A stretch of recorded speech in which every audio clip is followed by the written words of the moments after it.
Алмаз Акунжанович, мен өткен жұмада эле ошол ар кандай маселелерди көтөрдүм эле ветеринарный инспекция боюнча. Дагы айткым келип атат.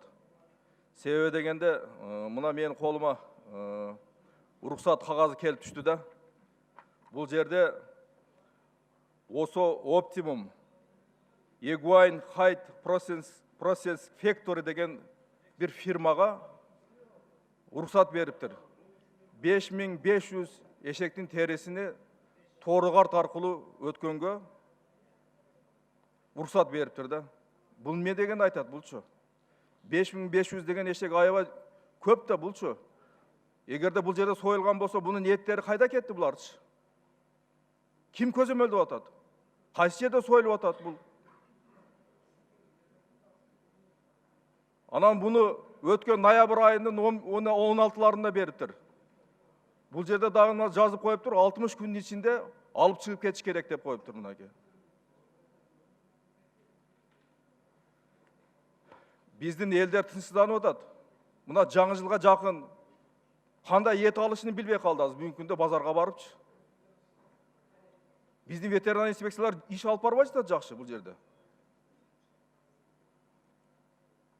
Ал бизнес болсо тирүүлей алып кете берсин эшектерди. Алып чыга берсин аны, биз түшүнөбүз. Эмне үчүн бул союп бул жерде терисин алып кетет бул жерденчи?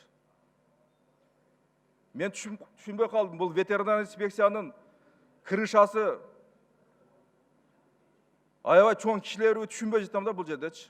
Канча жол көтөрөбүз, канча маселе көтөрөбүз, эчтеке болбойт. Көтөргөн сайын ушундай уруксаттарды берип ал киши жүрөт бул жердечи. Ветеринар инспекциянын жетекчиси. Буга bir чекит коюшубуз керек, айтпайсыңар буну өкмөт.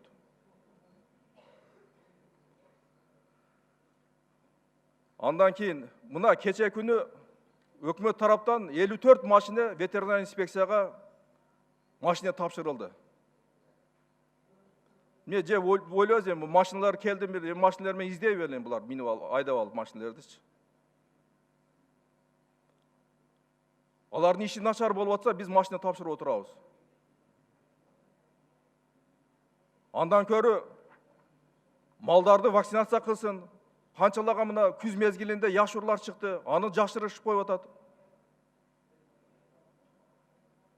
Ошондон Алмаз Акунжанович, айтыңыз, мына мен бул катты мына укук органдарга беремин.